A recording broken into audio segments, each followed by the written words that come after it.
Et bonjour Émilie. Alors, je vais répondre à tes questions.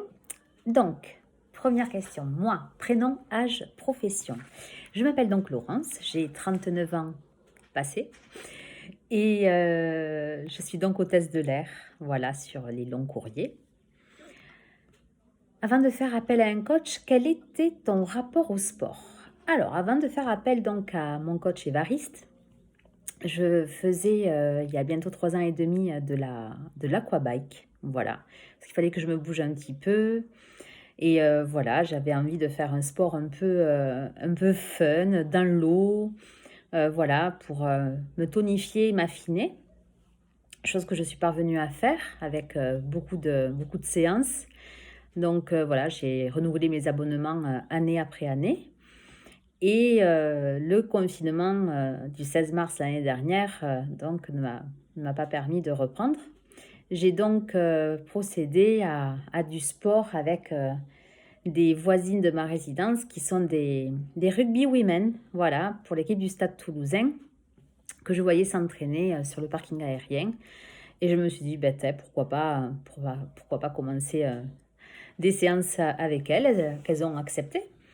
Et donc, ben, j'ai été assidue pendant 2 mois et demi, où donc j'ai partagé ces séances avec elle, et notamment aussi le matin, où en visio, avec une bande de copains, on se faisait 1 heure de sport entre 11 heures et midi. Voilà, sur des programmes déjà préétablis par des Instagrammeurs, tout simplement, et qu'on se programmait nous-mêmes.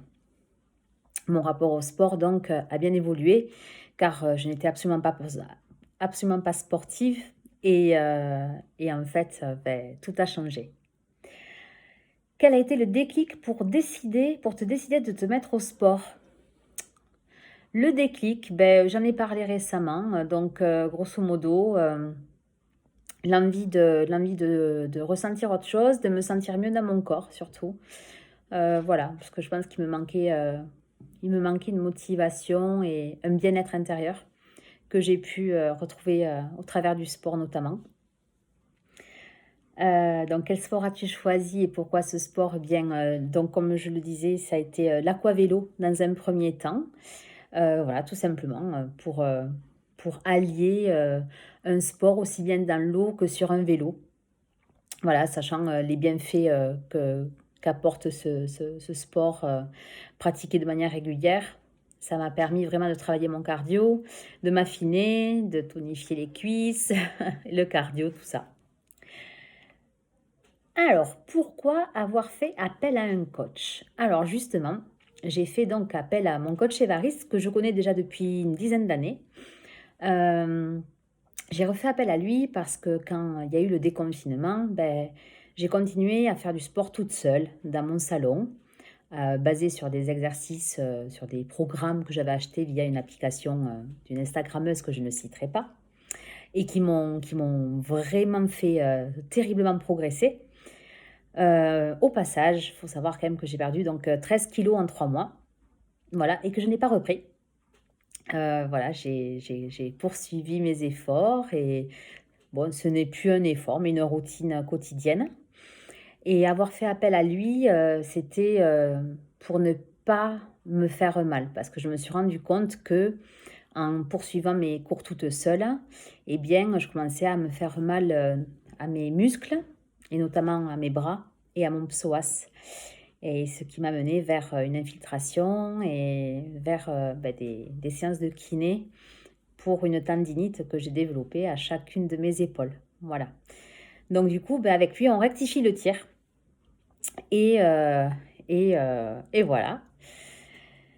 Euh, alors, j'ai fait appel à Évariste évidemment parce que j'ai jamais perdu de vue, entre guillemets, son travail. Et on a une très bonne entente. Voilà, on s'est connus il y a 10 ans. Moi, j'étais sur Paris et lui, il était sur Montpellier. Et maintenant, il est à Rouen et moi, je suis à Toulouse. Et les cours se passent en visio. Et donc, je l'ai choisi lui parce qu'il a une bonne façon de coacher. Il explique les choses. Il n'en démord pas. Voilà, c'est quelqu'un qui est très investi dans ce qu'il fait, dans ce qu'il vit. C'est sa vie, le sport c'est sa vie Et en fait, moi là, il m'apprend à être patiente vis-à-vis de moi et vis-à-vis de mes performances. Voilà, parce que j'ai un potentiel. Et du coup, j'avais pas d'a priori. Avais-tu des a priori avant sur le coaching? Non, je n'en ai jamais eu puisque j'avais déjà fait ce type de coaching il y a 10 ans. Donc, j'avais pas d'a priori sur on va dire, le résultat. Voilà, sur le... Non. Donc, j'y suis allée les yeux fermés. Maintenant, quel est ton rapport au coach? Quel est le genre de coaching qui fonctionne dans ton cas? Si le coach est sympa, celui qui crie ou celui qui motive? Alors avec moi, il faut pas qu'il crie. Voilà, donc je suis pas comme ça. Il ne l'est pas non plus. C'est quelqu'un de très motivant et très à l'écoute. Voilà, il a un petit côté psy qui aide pas mal et voilà, voilà, il sait que le corps fonctionne aussi au travers des émotions de l'humain qu'il peut vivre au jour le jour. Voilà, il adapte tout le temps, tout le temps. Là, pour l'exemple qui m'arrive en ce moment, eh bien, voilà, j'ai, j'ai, j'ai mal à mon psoas. J'ai dû faire une infiltration le 22 février dernier. J'ai fait des prouesses niveau footing parce que voilà, j'ai un objectif, c'est celui de me faire le semi-marathon de Paris le 5 septembre prochain. Je sais que je vais pouvoir le faire. Ça ne me pose aucun souci. Celui qui m'en pose un peu plus, c'est ce psoas qui me fait très très mal. Alors, donc, on va reprendre les choses point par point et afin de me faire progresser et surtout être patient, quoi. Voilà, je crois il faut savoir être patient. Ensuite, quelle a été ta demande lors de votre premier contact?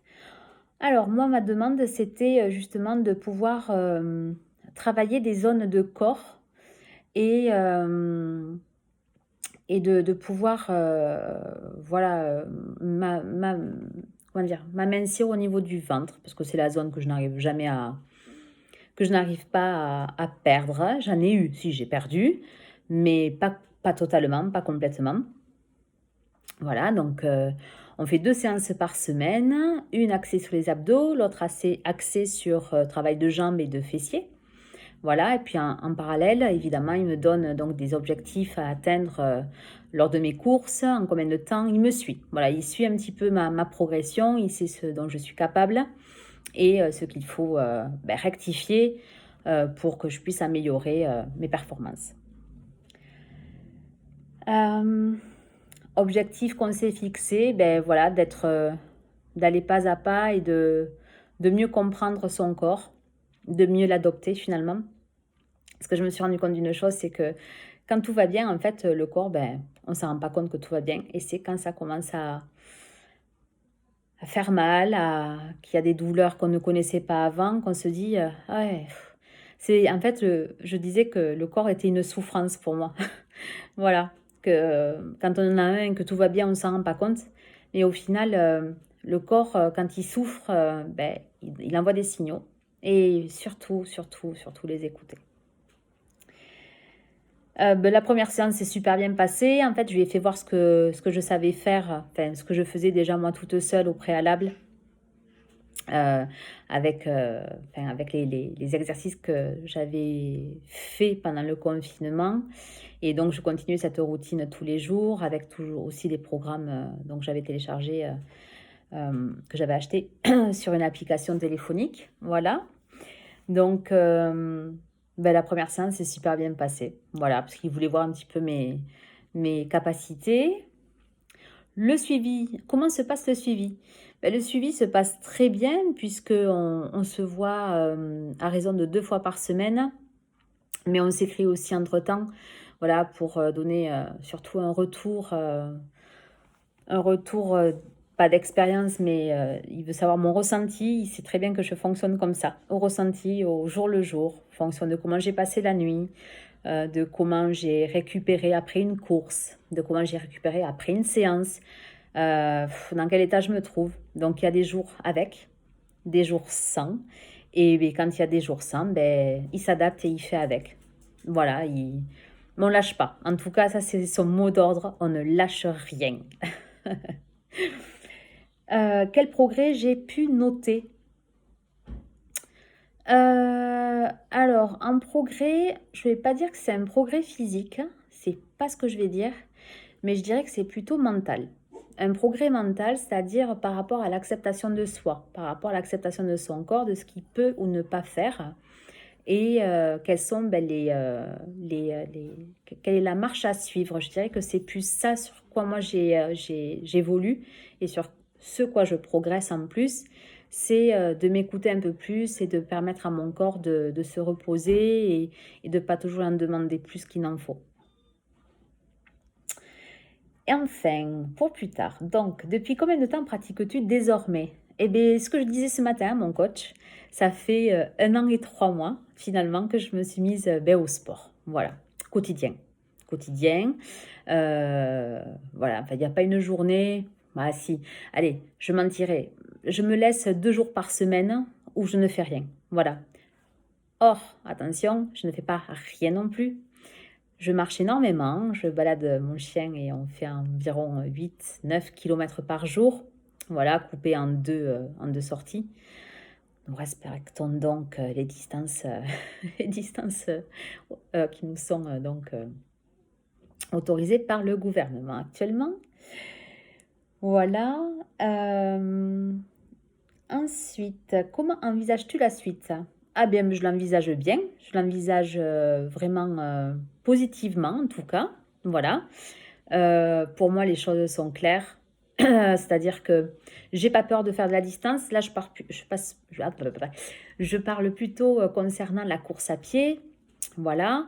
J'ai pas peur de faire de la distance. Pas du tout. C'est pas quelque chose qui m'angoisse, au contraire. C'est quelque chose qui me motive. Ce qui m'angoisse entre guillemets le plus, c'est les douleurs que je peux avoir après un effort. Voilà, ça me mine, c'est quelque chose qui joue beaucoup sur mon moral, sur mon état d'esprit le matin quand je me lève. Je fais un petit peu le scan de mon physique. Comme il dirait Évariste, c'est un inventaire. Alors comment je me sens? Est-ce que j'ai mal quelque part? Et on fait zone par zone, enfin voilà, on fait le point. Voilà. Le nouvel objectif, ouais, j'en ai deux. Donc, bon, un qui est, qui est juste, on va dire, allez, un challenge entre moi et moi pour mes 40 ans. Parce que 40 is the new 20. Et oui. Donc, voilà, je vais faire la partie sud du GR20 en Corse entre le 12 et le 19 juin. Voilà, c'était ma dernière année pour être acceptée au sein du club de l'UCPA avec lequel je pars pour cette semaine de randonnée. Je sais que ça va pas être de tout repos, je sais que ça va pas être que ça sera pas sans peine non plus, mais voilà, c'est mon challenge, hein. Voilà, donc ça c'est mon petit objectif, mais celui sur lequel je ne veux pas lésiner, c'est sur la course à pied, sur mon semi-marathon que je vais faire avec mon pote Fabien pour le 5 septembre à Paris. Alors, pourquoi et à qui recommanderais-tu à quelqu'un de faire appel à un coach? Mais pourquoi et à qui? Alors, je recommanderais à toutes les personnes qui sont intéressées par le fait de ne pas se faire mal. Voilà, moi c'est ce que j'appréhendais le plus, c'est de me faire mal et c'est ce que on dit que la pensée est créatrice, c'est ce qui s'est passé, c'est-à-dire que je me suis fait mal. Voilà. Je me suis fait mal. Donc, afin de pouvoir corriger les postures, les positions, comment respirer, il faut avoir en face de soi quelqu'un qui sait s'exprimer. Évariste le fait très très bien. Le coaching que l'on fait en visio, franchement, voilà quoi, il faut bien quand même se positionner, qu'on puisse se voir l'un et l'autre. Et voilà, donc, et c'est vrai que je suis un peu maniaque de ça et je lui dis, mais je fais bien là, t'es sûr, parce que je ressens pas la zone que tu veux me faire bosser. Mais dis, il vous expliquera d'ailleurs, lui, son côté, que c'est pas parce que on fait un exercice sur une zone que ça ne travaille pas. Voilà.